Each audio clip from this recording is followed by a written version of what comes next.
Hello, everyone, and welcome to episode number 11 of Verdict of the Ancient Kings, awaiting new evidence. And wow, what a week it has been! A lot of stuff has happened. Well, since this past Friday, with the announcement of Chronicles of Entrath Chapter 2, we know that there is no official release date yet, but based upon how quickly Hero Fall came upon us after that first initial announcement, we know that it should be relatively within 4 to 6 weeks. I would say 4 weeks would not be too much of a wait. I think 4 weeks is probably the right time. Uh, I am a little bit exhausted today, but alongside me to help me through my exhaustion, I do have Nico. Nico, how are you doing today? I'm doing good. We didn't have to trick or treat. Our kids are still young enough to not have to really do that. So I have a little bit more energy, I think, tonight. Yeah, my kids went trick or treating, and we had to do everything well before 6, get them all fed, get them changed, and go house to house, calm some worried fears from a couple haunted houses. But I think all in all, they're all tucked away in bed right now, and they're enjoying some good rest. So why don't we go ahead and dive first thing into last week's puzzle of Verdict of the Ancient Kings. And this last week there was a little bit of a clue that a lot of people may not have realized until you went to the hex tcgbrowser.com to realize that the Killipede, I believe, had a 0 attack. Is that right? Yes, the Killipede was a 0-5. I kind of dropped that in there to make the puzzle a little bit more difficult, but really it revolved around the same card activating it to go off. So I guess I can just jump into the solution if you don't mind, or do you No, want to talk about the puzzle some more? no, we can jump straight into the solution because I think we do have a lot of stuff to unpack in this Yeah. particular cast. So I don't. It feels like I'm rushing, but at the same time, I know there is a lot of stuff to talk about. So why don't we just go ahead and jump right in? Okay. So the puzzle was about using both the cards in your hand and then realizing what cards were in your deck still and what cards were in your crypt. And the trick was that there was a Tales of Destiny in your crypt, and part of the puzzle was knowing that all those cards in the crypt had been played, and that was in the Hex TCG browser deck list as well, as an explanation. So there was an Exiled Bard still in the deck and an Azuraphane Sorceress, and you needed both of those cards to win the game. The Exiled Bard needed to be prophesied with the Tales of Destiny inspiration effect, and the Sorceress needed to be equipped with both the Speed Gem and the Sacrifice +3/+3 gem. So what you wanted to do was top deck an Oracle Song, play it, play all four Mind Calls in your hand on the drawn Azure Fate Sorceress and the Killipede that's already in your hand. Hmm. And then also with that Oracle Song, you would have top decked that Exiled Bard. So you play the Azure Fang Sorceress for 0, play the Killipede on top of that for 0, and you can sacrifice the Sorceress to it. And then you play the Exiled Bard for an extra turn and attack with the Killipede that turn, and then you take the next turn and attack again. And that was the solution. We had 10 people get it right, so I'm glad that a lot of people took the time to actually do this puzzle. And we picked 3 winners, and I just gave credit those names, but I can. Do you have them in front of you? I can take them up again. And I think the winners are Steric. Is it Isle? I don't know how to say that name. It's an IOUL. Isle and Serenity are the 3 winners. So if those are your in-game names, I will be sending you guys Hex Convocation codes that were given away during Gen Con and this past convention season. More importantly than just the Convocation pack, you have a 10% chance to proc the Hex Convocation Chronic Madness sleeves. So thanks everyone for those who had entered. And at the end of this cast, again, we will have a new puzzle for you. But jumping right along, the big news, the big announcement from this past week was Chronicles of Entrath Chapter 2. And, well, it is just right on the horizon. A lot of exciting news beyond just Adventure Pack number 2. We also know that there's going to be a number of new dungeons coming up and some new keywords that are so far only seen in PvE. What do you want to tell us about Shell? Oh, shell. Okay, so shell is a new mechanic that was just introduced to us today. And basically, it says that when it's dealt damage, the damage is ignored, and instead, that troop that has shell loses one defense. Hmm. So it's going to delay. Basically, the way I think of it is it's going to delay Ruby aggro decks more so than anything else because other decks have other ways to deal with troops that do not require direct damage. Hmm. Yeah. And wild too. It'll delay wild as well. Yeah, so cards that flat out destroy, say repel, say or void.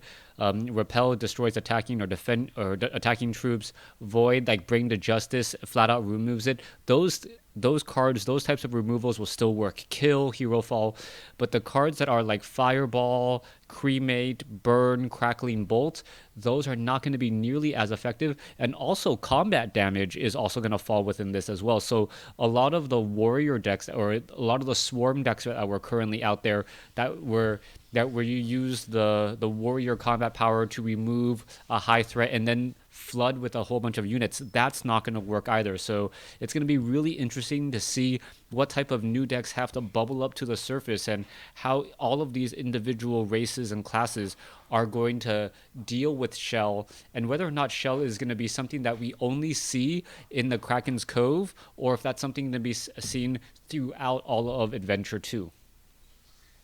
Yeah, and I'm curious to see how they throw that onto other troops. It obviously makes sense for troops that are lobsters, but it doesn't make sense to put that on a bear or something. It'll be interesting to see how they use that mechanic going forward, or if they perhaps change the name so that it can be utilized on other troops and still make sense.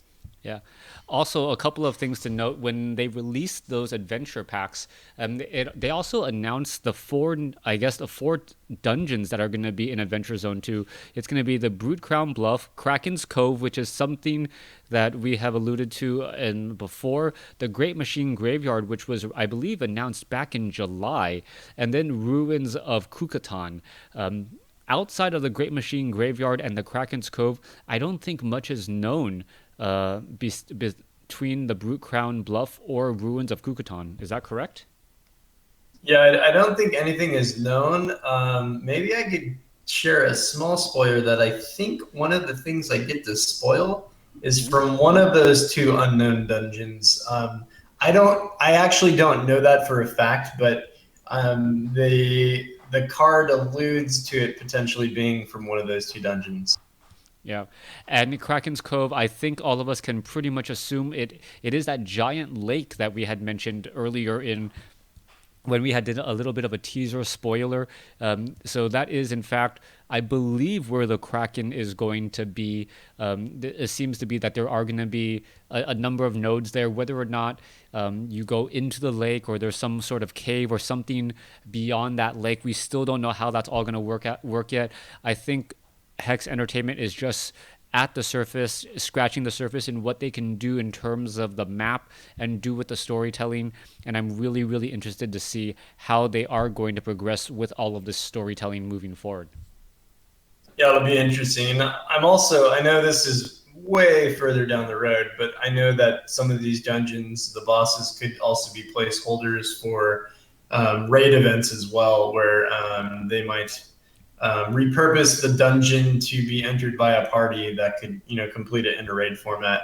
I'm talking maybe, a year or two away, but it's good to see new dungeons that have potential and epic boss fights that could be taken on by three players. Yeah, two things that kind of got lost in the announcement that they did touch upon. I believe keeps are not going to be released in Adventure Zone 2, and raids are still not going to be released. And I had talked to Kyle about that, and Kyle had just said that those two types of elements would basically be inventing a brand new way of playing Hex. And that's one of the reasons why it would be so difficult. You can't reuse the rule engine. You can't reuse so many of those other different aspects. And just like I believe Corey had made the analogy before, like making the bucket is the most difficult part in programming. You can fill the bucket once it's done, but making that bucket the perfect way that first time is going to be a little bit difficult. And that's what both of those two elements would be. Both of those elements would actually be just as long, if not longer, than Adventure Zone 2 in terms of programming from my personal experience, looking at what goes into both of those elements. Yeah, I mean, I don't want to get caught up on this topic, but that makes sense. And I mean, a lot of people are looking forward to those features. I know that they will take some time to develop, and I've even listened to an interview, I think during the charity stream not long ago by Chris Woods mentioning that they haven't even cracked that surface yet to get that going, but it can definitely be done. Yeah, but one thing that I do like that they're going to do is they are adding features to the system and to the game that have been sorely needed. One of the brand new features that they're going to be introducing is account leveling, and essentially what account leveling is a way of getting additional rewards outside of doing the ladder climb and outside of just doing your normal PVE grind. And there's been a number of items that have been announced. You can earn packs to perhaps help you do more Evo gauntlets. You can earn additional sleeves, but I know a lot of people had concerns about potential abuse of this type of leveling system. And Nico, I know you shared this in the guild chat a little bit. So why don't you go ahead and share your thoughts on the upcoming leveling system? Okay, well, my thoughts on the leveling system is that one, it's a good idea, and two, the way that they're developing it is, in a sense, trying to make sure that the players know that their collections are still valued. They don't want someone to go ahead and spam create multiple accounts and then just be able to continually level them as quickly as they possibly can to earn free product or free draft tickets, because they did hint at giving away tickets as well Mm-hmm. that get you free packs. So that's one of the first things I noticed. What did you initially notice? There's a lot of other things I can say about it, but I'll just interrupt myself. Through the terms of the agreement, we already know that each person is only allowed one account. So having multiple accounts and trying to level that up, that's already a straight up term for ban. But a couple of things that I did notice is the available daily bonus experience and the available XP before cap. You have I'm sure a lot of people have played or seen some sort of MMO system where if you take a break from the game, you kind of get a little bit of bonus experience to help you catch up until your, I guess, quote unquote rest bonus is gone. But in addition to that, here in Hex, you actually have a daily maximum amount of experience you can earn for the day. And after that, you can't earn any more. And looking at the chart right now, or looking at the screenshot, it looks like you can maybe level up once every 2 days at most, or they may adjust that available XP cap depending on player feedback on the rewards, whether or not you're earning too many packs, or they want to be able to insert additional sleeves or additional alternate art cards. But they have a way of controlling how one guy isn't just sitting there with multiple accounts botting, trying to earn packs to try and sell on the auction house and devalue your collection. Yeah, I mean, there's still ways to farm in Hex, obviously. I mean, like you can play PvE and then sell gold or something, but they don't want to continually give ways for players to farm the paid for content, Mm-hmm. because that devalues the way that the player ran economy works. And yeah, I mean, the daily cap makes a lot of sense. I have my own um, kind of worries about the daily cap as well. If I'm going to play a lot, like I don't want to feel like I shouldn't be playing, or I don't want to feel like it's better for me to play at certain times. But there are ways that they can help mitigate that by the rested XP and however they develop that. Yeah, so it looks like they built a way to help the system. They can tweak it and tune it, change how the rest bonus works, whether or not it's a 50% bonus, 100% bonus. And I think this is going to be one of those things that is going to help encourage people to come back and play. I know initially with with the ladder system, people had gotten up to Cosmic and then stopped playing, where like, okay, what's the point anymore? Where's that next carrot? Where's that next thing that I'm trying to chase after?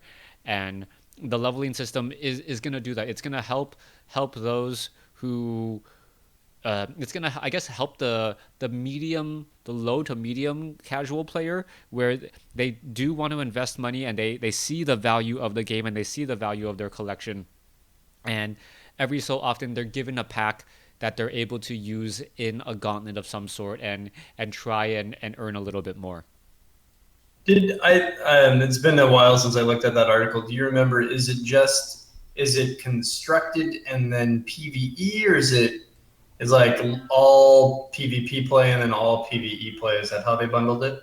I believe it's all PvE and PvP play. And they didn't discuss how much experience a PvP win would do versus a PvE win, a full gauntlet run, things like that. So there is a lot of room for them to maneuver and tweak to make sure that you are getting your reward based on how you are playing. Got it. Yeah, that makes sense. I see the two bars there, and that's why I was like, huh, maybe they split it up in some way. But Yeah, no. So the two bars, I believe the one on the top, that's light blue, is saying that you still have a rest bonus and okay, you can earn experience, and then the one on the below is you've actually met your daily cap for the day. So got it. Okay, there's going to be a progression where at some point, like, you cannot earn any additional experience. I believe that's how I have them labeled out. Let's see. Yeah, the cap is the bottom one, and the XP bonus is the top one. Even though you would think it should be vice versa based off of how much experience each of those characters have, but that's how it should look. got it. Okay, that's good. All right.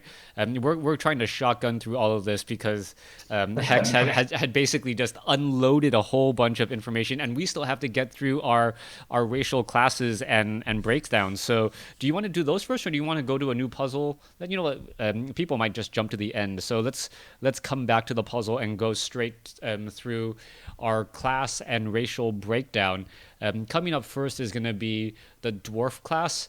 The cleric, mage, and warrior. Oh, we didn't even touch up on the ranger, did we? They did specifically. No. Oh, maybe I should. Do you want to go back to the talk about what we think the ranger is gonna be like and feel like? Yeah, sure. I guess we could talk about that a little bit. Do you have slides on that too, or do you want to just talk about it from the what we know so far? I think we'll talk about from what we know. There wasn't any like juicy slides. We saw some talents, but that was about it. Yeah, so I looked at all the talents a little bit, and I think the most interesting one that I really like is that good at hiding talent, which is a Mm. basic one shot. And says, use this ability and add a hiding counter to yourself. Basically, makes your champion both unable to be attacked and have spell shield for a turn. So, and then you remove that hidden counter from your champion. So a pretty neat little way to give a champion invincible basically for a turn. Yeah, I really, really like that play. I'm curious as how it's going to be used, where maybe it allows Rangers to fully swing in with all of their troops one turn and then pop that so that they don't feel that they can be attacked next turn. It gives yourself an out very, very early on, and it allows a ranger to, I guess, exhaust all of his or her resources the prior turn to perhaps set up something big or to do two quick attacks. So I really do like that about ranger. There was two things that was mentioned as well. I think Lorgoyle, is it Lorgargoyle or Lorgoyle? I don't, Yeah, had Lord Goyle. Yeah. Lorgoyle had mentioned that each ranger is going to have a pet, and the pets are going to be race exclusive. So the idea that I don't know, a dwarf could have a robot bird. Some people were saying that it could be some sort of robot bird or some sort of robotic pet for dwarves, some sort of shroomkin pets for shin hair, and I think elves. Someone said a dinosaur, but I don't know. I know that the elves do use dinosaurs, but I can't see them having a dinosaur as a pet. But we'll have to take a look at that and see what they actually bring forward to the table. The pet mechanic is perhaps some sort of troop that they can call out onto the field that is going to be a little bit beefier, a little bit stronger, that you always want out on the field. But I believe we also saw the ranger with the marksman mechanic or keyword. Do you know anything? Yeah, so I'm looking at that now. It's called March, Mm-hmm. and it oddly reminds me a little bit about the some of the hunter mechanics in Hearthstone. I just cross reference sometimes Mm-hmm. that kind of go into the combo effect where marked can. There's a percentage chance that marked will go onto a troop or something, and then if you have another card that has the marked keyword or a marked trigger, then based on what that trigger says, like the example here says, when a marked troop dies, gain 2 health, Mm-hmm. then that effect will trigger. So it's an interesting mechanic because it looks like it might apply based on certain things happening in the game. Like an opposing troop enters play, there's a 50% to 100% chance it becomes marked. Mm-hmm. Yeah, I was thinking like maybe there could be a keyword that like specific hunter cards that say deal 2 damage to all opposing troops, deal an additional 2 damage if they are marked. Those types of keywords. There's a lot that they can really play with that. I'm really looking forward to just this new ranger class and what it's going to look like.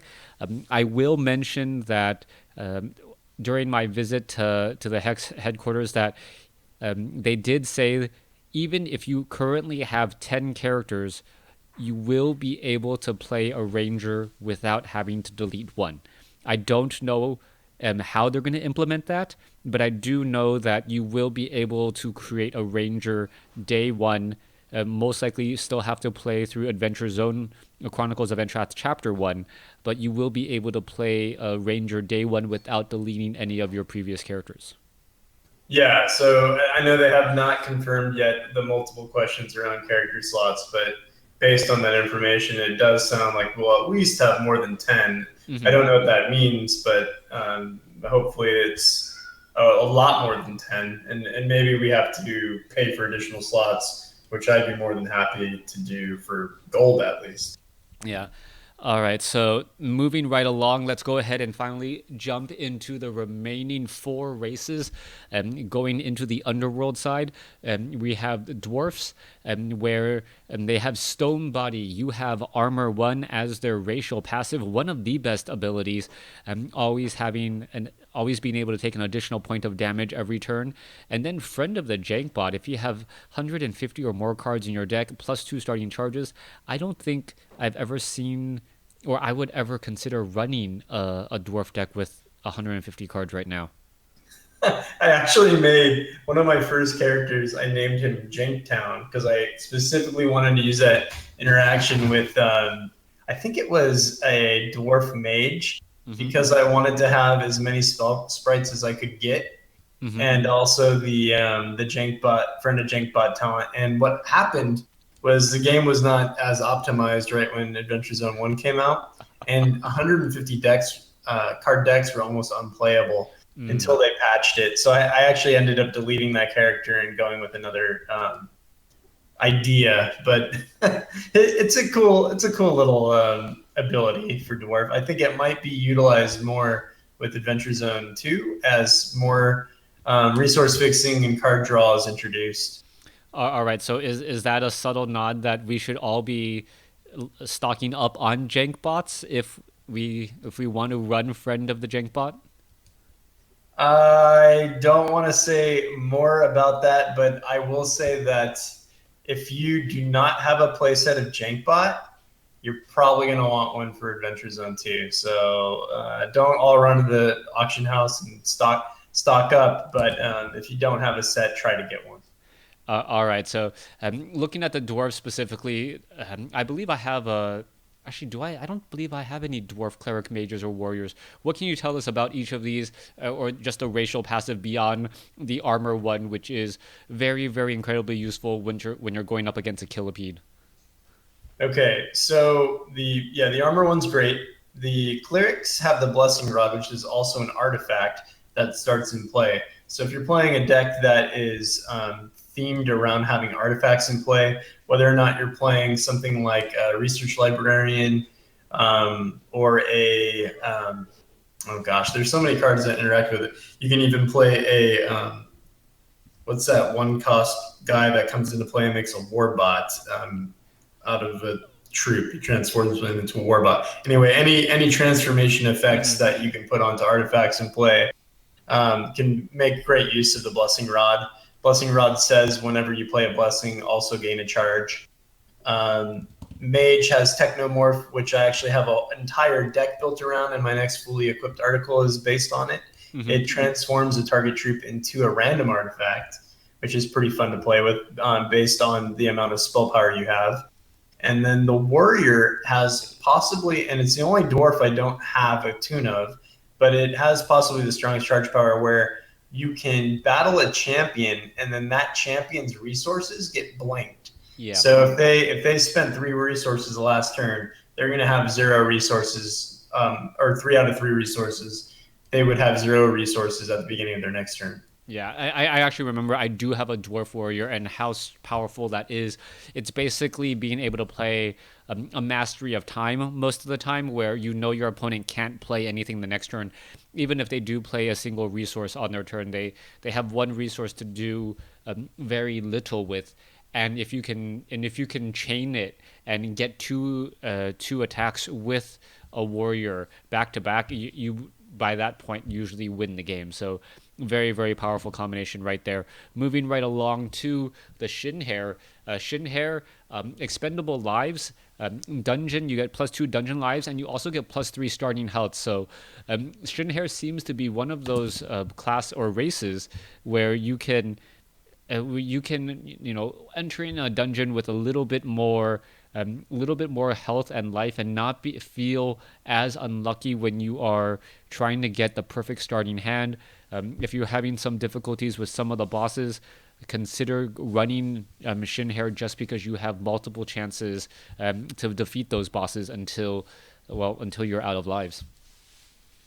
Yeah, the Shinra also have one of the nicest shard grids for the early game, where you have access to some powerful colors, including Diamond, and then you also have 4 copies of Uncommons in Blood and Wild. I know you've shared that crazy Shinra Warrior deck that you've played and that Yasi even played Yasi. during Convocation. Hmm. That is really good, exceptional. It's actually one of the fastest farming decks in the campaign at this level. So almost any class in Shinhair, it really doesn't matter. You just have the shard grid to really support a solid deck because of the incredibly strong blood and diamond cards in PVE. Yeah, and a shout out to Yasi for even making that a deck originally, and with the change in the gems, it actually made it a little bit better because the minor socketed gems turns out to be speed. So all of a sudden you can drop that 2-drop 2/2. Shame Gladiator. Yeah, the Shame Gladiator 2-drop 2/2 speed and be able to hit. And sometimes I'll get turn two wins with ethereal healers, and because I'm running the Chain Goliath, you get that additional 1-drop 1/1 speed troop that doesn't start there on turn one. Yeah, the Deadeye Ripper. Yeah, the dead. I don't know why he's never there on turn one, but he always shows up by the start of turn two. I don't know, like he's the It's most weird. a most unreliable like guy. You're like, hey, you have speed. I want you there on turn one. Like, no, I'm gonna show up on turn two. Like, all I right. know. I don't know why, but thank you very much. But yeah, so Shin Hair Warrior right there. Having your battle cost one less is very, very good for the Shin Hair Warrior, especially if you have Warrior Affinity. It always feels like as I'm running the Chain Goliath, I'm able to use that his battle ability 2 to 3 times, three if necessary in a fight to clear the board and swing freely with my troops. Have you had any luck with the or any experience with the cleric and the mage? Yes, I've done playthroughs with the mage, and I still have a cleric. They're both very good. The random battle hopper creation from the cleric is pretty cool. Every time you play a Shinhare, you have a 25% chance to create a battle hopper and put that into play. So if you play that with effects that have come into play, effects like I believe I was playing Underworld Recruiter with that, and Mm. there's other ways to kind of really benefit off that. Mage, also the destruction ability, kill any target troop is pretty valuable, especially if you can get rid of something that's going to really ruin your day, even a Spitfire Elemental against Victor. Hmm. So, yeah, I definitely think both Cleric and Mage are great as well. Again, it's really about the shard grid for this class, and the bonus starting health that make them so much better. And then also they're the more forgiving class in AZ1 with the additional dungeon lives. I don't know if that'll still be a problem in Adventure Zone 2, but it was nice for Adventure Zone 1. Yeah, we'll talk about Dungeon Lives when it's officially announced. There, yeah, that's all I can say for now. So yeah, let's move right along. Let's move right along to the Venin, and the Venin. This was actually one of my favorite classes to play, the Venin cleric, up until they changed the shard grid, because there was something about playing Terror Mill in the PVE where the Chain Goliath would end up killing himself before anything really happened, which was always really, really nice. But Venom, random action in your starting hand gets -1 cost. That's often Fenteo's Gift. If you do have Fenteo's Gift, which was a 1 cost basic action, it would be then becomes 0. It puts 3 terror eggs into your opponent's deck, and with the proper equipment, when a tarantula egg does hatch, that goes right back into your hand, and you get to play it again for free. So a lot of fun right there. Yeah, I have the same experience. I think the only Venom I have currently is a cleric, and I enjoy it a lot. Not because it's particularly strong just in the cleric class, but I do appreciate the ways that there's various clerics that are pretty nice to play, even though the affinity right now for cleric isn't great on these ones that I'm showing here on the screen because they have 0 attack. But the being able to play a Fenteo's Gift deck is the way to go. And Zilth, which is another free one, you can see him under the mage slot, is another very strong PvE only Venom character that fits very well in the Terramil deck, as well as the Nazak Lookout. So a lot of the cards that you're getting for free just playing through a Venom character fit very nicely in all of the Venom decks for PvE. Yeah, I think one of the hardest parts of the Venom is the particular shard grid, where you don't get that many uncommons, and it feels like a lot of the cards that you do want are those uncommons. You only get 2 of them. You do, however, get 2 legendary slots, which is on the high end for that blood and sapphire shard, and then the triple rares and the triple commons as well. So very interesting shard grid. I think the lookout is a rare, and the lookout does also have some very, very interesting equipment. So you can almost like combine it with the Tribunal Magistrate and the lookout, and strange, very, very good things can happen when you play cards or your opponent plays cards, and all of a sudden things start chaining like crazy, and Zilith just wipes your opponent's board, and you just kind of laugh at it. Yeah, it's one of those decks that like is super satisfying to beat an AI opponent with. You might feel kind of like mean if you do that to an actual opponent, but it feels good against the AI. Yeah, what's nice about it is it does take some time to set up, and it does feel very Venom. Like when I was listening to some of the like some of the game designers and the storytellers talk about the Venom are very cold, and they're very calculating, and they like to lay plans. And the whole entire idea that they're laying all of these eggs in your deck, in your opponent's deck, and eventually those plans will come to fruition, and you don't know exactly what's going to happen or how it's going to manifest itself, but it is going to be very, very nasty. And that's one of the reasons why I like the venom there. All right, moving right along, let's go ahead and hit up the necrotic. Necrotic, almost like the human counterpart of the Ardent Alliance. You are shard attuned, so you what before the start of the game, for each shard you have 8 or more cards of in your deck gain 1 additional health. So it does try to encourage you to play a little bit more of a rainbow style, but I found necrotic personally a little bit difficult to build a very consistent deck going through the very first time, where I kind of had an identity of what my deck was. Yeah, I mean, it really rewards people for playing a very small number of very high powerful cards because when I look at necrotic five color rainbow decks, like the cards I focus on are really rares. Hmm. And when you only can play two copies of rares and those primary colors, it makes it a lot more difficult to build a deck that has a lot of synergy. And you feel a little bad running equipment on cards you only have two copies of in the deck. So, yeah, I mean, it's a little tough to build. And then when you're looking at the commons, it's a little more lackluster. And then you're kind of like, do I really want to be in five colors if I'm just playing equipment on these commons? So that's the dilemma I've had with necrotic decks. But there are some strong synergies with necrotic troops, and I do think that their late game potential as a race is going to be very good. Yeah, I think as we get to, I don't know how many more shard grids we're going to see for all of the classes and the races. Perhaps we'll see one edition only, or maybe we'll see two editions, maybe at, like, I'm guessing like 11 and 15 or 12 and 15. We'll see some additional changes to that shard grid, and I think fleshing out the necrotic shard grid will definitely help out, as you mentioned. The problems with equipment, those common cards only maybe have one equipment at best, and it really isn't that great.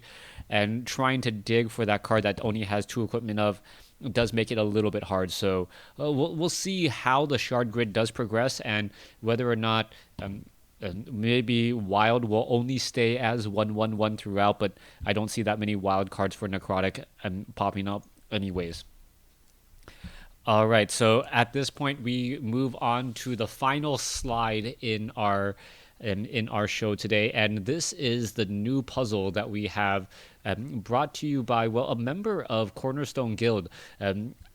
As you guys know, both Nico and I are part of Cornerstone, and if you guys are not part of a guild, I definitely suggest you guys check it out. We do have a Discord channel, and it's just a great place to make Hex not feel as lonely of a journey sometimes, where you can chat very, very freely, and you can post pictures and post questions, and kind of laugh at what the AI does sometimes in PvE, and commiserate when you have only 7 shards in your opening hand in your first sealed gauntlet, and you just look at it and kind of cry to yourself. But yeah, why don't you go ahead and run through this puzzle before I start reflecting on too much of my failed gauntlets today. Yeah, there's a lot of commiseration that goes on in our Discord. So this is from Eul, and I hope I'm saying your name right, but he was actually someone that found us through Crota's and my podcast here, and he is actually started working on puzzles because he enjoyed them. So he submitted this to us. The board state scenario is the enemy has 16 health. He has no unused resources or cards in hand, so you're basically free to do what you can. The enemy has 135 cards left in his deck, so you're probably not going to mill him. His life total, or our life total, is at 1. We have no cards in our crypt. We have 6 cards left in our deck, and our resources are 9 out of 9. The thresholds we have are 1 sapphire, 2 blood, and 1 diamond. So it's the enemy's second main phase, so it's not our turn yet. We must win on our next turn. What is in our deck, and what is the winning play? We do not know in what order the cards are in the deck. PvE cards are allowed. That's probably a big hint. And no equipment is allowed, which don't. So it is a PVE scenario, but we're not looking at equipment. And please note that the change course has been prophesied and will be copied when played. So have fun. Brought to you by Eul. I hope you guys like the puzzle. Let us know what you think. And we'll continue to, if anyone else is interested in submitting puzzles in the future, let us know. Send your answers to nicosharp@gmail.com. Thanks. All right. Well, from both of us here at Cornerstone Guild and all the members at Cornerstone Guild, thanks for watching. Thanks for listening. Hope you guys enjoyed it. See you next time.